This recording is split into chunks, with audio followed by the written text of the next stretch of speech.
back. And joining me now is Mark Esper, former defense secretary during President Trump's first term. Secretary Esper, welcome to Meet the Press.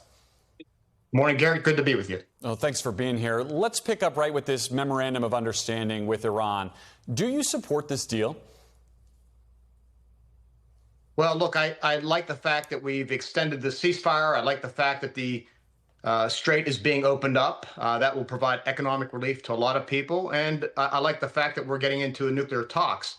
But that said, when I look at the MOU, there are many of the points that I have serious questions about and concerns about. So, I think in many ways it's a wait and see. My principal concern has been that it appears that too many of the incentives, in my view, have been given up front instead of later in the deal when we've seen much more progress on the nuclear aspects of whatever potential agreement comes from this. Do you think the administration is too trusting of the Iranians by structuring the deal in that way?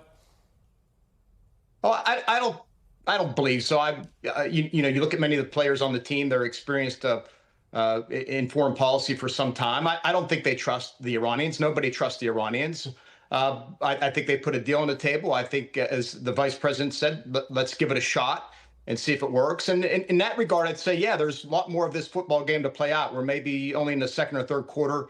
We have to get through, the opening negotiations today. Lebanon will continue to be a spoiler and threaten any talks. But at the end of the day, I think this will ultimately be scored on two things. What is the deal we get with the Iranians with regard to the nuclear framework, the nuclear aspects of this deal? And secondly, does the Strait of Hormuz return to the status quo ante? And I think those are two major questions right now that sit before us. And in fact, on the second item, I'm concerned about language in the MOU that suggests that maybe after the 60 days, Iran would retain some type of ability to impose fees on shippers. Well, I mean, let's dig into that a little bit more, because on the Strait this morning, even, it's not totally clear if the Strait is open or closed. If Iran can still open and shut the Strait at will or charge fees on it, does that mean this agreement is worthless?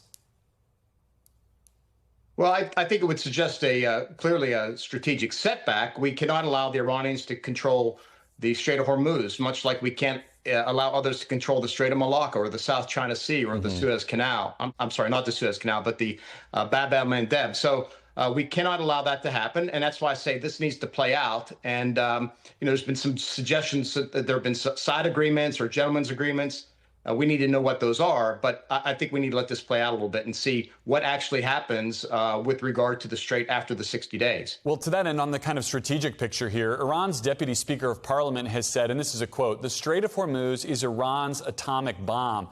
Do you worry that one of the legacies of this war will be effectively arming Iran with a more powerful weapon than they had before?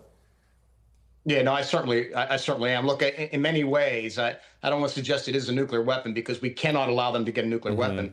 But it has presented a nuclear tool, if you will, that they can threaten to use it. And it is a reusable tool, unlike a nuclear weapon, that they can shut down the global economy, that they can coerce the Arab Gulf states, even impose, even to threaten the United States with regard to our military action. So in that way, they have discovered that they have a tool that they can use, and that they are willing to suffer the pain, and that maybe we are unwilling to suffer more pain than what they are. Is that a strategic defeat for the U.S.?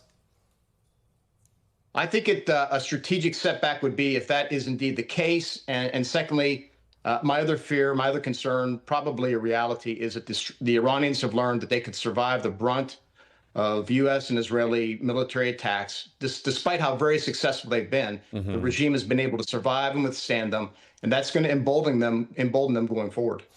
You mentioned Lebanon earlier. I think that's one of the interesting parts of this. Israel was not included in the crafting of the memorandum of understanding. They continue to bomb Lebanon despite the ceasefire agreement that was signed last week. Do you think it was a mistake to exclude Israel from the negotiations that are happening now?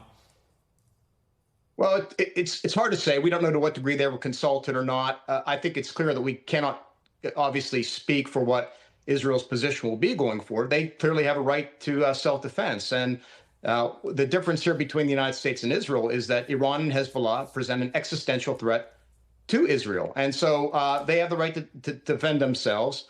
And the other factor here, of course, is that the political dynamics on both sides are very different. Whereas in the United States, 60 to 70% of Americans don't support the conflict. 60 to 70% of Israelis do support attacking Hezbollah. In fact, it's well over 70%. So you have different political dynamics at stake at a time when both leaders, President Trump and Bibi Netanyahu, have important elections coming up in the fall. Right. I mean, there's a lot of different possibilities for different regimes to be in charge of all three of these countries going forward. I want to talk some more about some of the specifics in this deal. On paper, it does reopen the Strait of Hormuz. It ends the U.S. naval blockade, removes U.S. troops from the proximity of Iran after the final deal, and we'll see what that ultimately means. And this is a quote, will maintain the status quo of Iran's nuclear program pending further negotiations. So what did the U.S. get out of this war that it didn't already have before it began? Well, that's going to be the question, Garrett, at the end of the day, as we assess this. Again, we're in the middle, the beginning of the negotiations, the middle of this conflict, maybe. We're going to have to assess when it's all said and done what it looks like. But as I said earlier, when I look at the MOU, I see Iran getting a number of things. And what we get is one paragraph that speaks about the entering of the framework discussions for the nuclear. And it says one specific item with regard to enrichment, that they would downblend their enriched uranium as a minimal process going forward. So I get concerned about the other parts, about stockpiles, the duration of the agreement, of the allowance of inspectors into the country, permitting SNAP inspections. There are a lot of details that are going to have to be worked out in the 60 days of negotiations, which to me seems difficult to achieve within 60 days. So I've seen this really in two phases. The economic phase, which is beginning now, leading up to certainly before the elections. And then there'll be a strategic phase where the talks will continue beyond the elections to resolve all the thorny issues, the details with regard to whatever nuclear agreement comes out of this. On the economic phase, the chairman of the Senate Armed Services Committee, Roger Wicker, a Republican, said in a statement, quote, the Iranian regime has not renounced its ultimate goal, death to America, death to Israel. The regime will invest every penny it receives to further that aim. Do you agree with Senator Wicker that this deal could allow Iran to spend that $300 billion just spreading more terror and rearming? Well, of course, money is fungible, and we've agreed up front now that the MOU is implemented to unfreeze funds, which are total around $100 billion. We've allowed the license-free sale or the sanction-free sale of oil. So the fungibility of money means that they can not only put that toward humanitarian stuff, but whatever they free up can go to rebuilding their military, can go to Hezbollah, in fact, and can go to their other proxies to support this conflict. And look, I talked about this conflict. I know we've been focused on the last, 3, 4, 5 months. But in my view, this began on October 7th, 2023, when Hamas entered Israel and murdered over 1,200 Israelis. It was the next day that Hezbollah attacked Israel. And all of this was funneled, fueled, inspired, supported by Iran. So this conflict goes back more than 4 months, certainly back to October 2023. And in my view, knowing this history since 1979, 47 years. Yeah, and that's the way the president frames it as well. Mr. Secretary, I want to read you something that you wrote in your book. You write, quote, this was one of the mysteries of Donald Trump as commander-in-chief. Sometimes he would express concern about being drawn into a conflict, and he was always talking about getting out of the endless wars. In the same vein, he would call off strikes we'd already agreed to. At other times, like now, he would complain we were not being tough enough and would want the most aggressive options possible. His views on the use of force swung back and forth like a pendulum, even though a pendulum has some predictability. This president rarely gave us much at all. You obviously saw President Trump as an unpredictable commander-in-chief. Do you think that has been an advantage for him or a disadvantage for him? Predictability can certainly be an advantage when you're dealing with your adversaries. That's true. And one thing I concluded as well, I wrote about, is that he was sincere with regard to not wanting to get involved in the war. So I question now whether advisors or others are recommending something different or recommended something different, which launched this attack in late February. But he's been true, as my experience with him was, to not get involved in foreign wars. He just really despised conflicts, extended conflicts, and was much more keen on how do we, improve others' economies? How do we improve the United States economy? How do we find a big deal that benefits everybody? That was more of his thrust and his push. Well, with that being said, then, do you think this war with Iran was a war of choice? Did he choose this war, or was it a war of necessity? Well, I saw in the early days when the president first launched this in late February, I saw a strategic opportunity. Clearly, the administration saw that Iran was rebuilding its air defenses, rebuilding its missile and drone stockpiles, and doing other things that I think warranted, at least suggested that would made sense to attack Iranian military facilities, sites, and so on. I think the challenge was we kind of got over our skis with regard to the expectations of the conflict, talking about regime change, right, talking about unconditional surrender, talking about picking the next Ayatollah.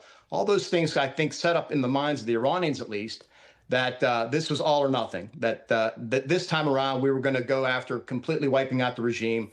Their backs were put against the wall. And of course, when you face that situation, which for them meant, their lives, their livelihoods, everything, that they were going to fight to the bitter end and pull out whatever plugs they needed to stay alive. And in this case, it meant threatening and blocking the Strait of Hormuz. Which is exactly what we saw. You also wrote in your book that you were fired for not being loyal. The chief of staff at the time told you, quote, "The president's not happy with you. He feels you haven't supported him enough," and added, "You aren't sufficiently loyal."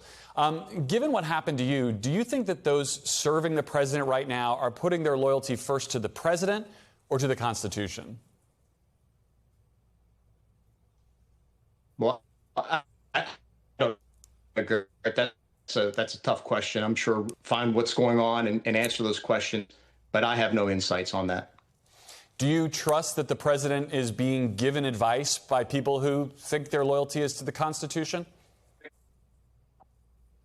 I don't see that the president is always getting good advice. And so I think that's the question to ask. I think Republicans on Capitol Hill have asked that same question. Is the president getting the best advice with regard to these strategic matters?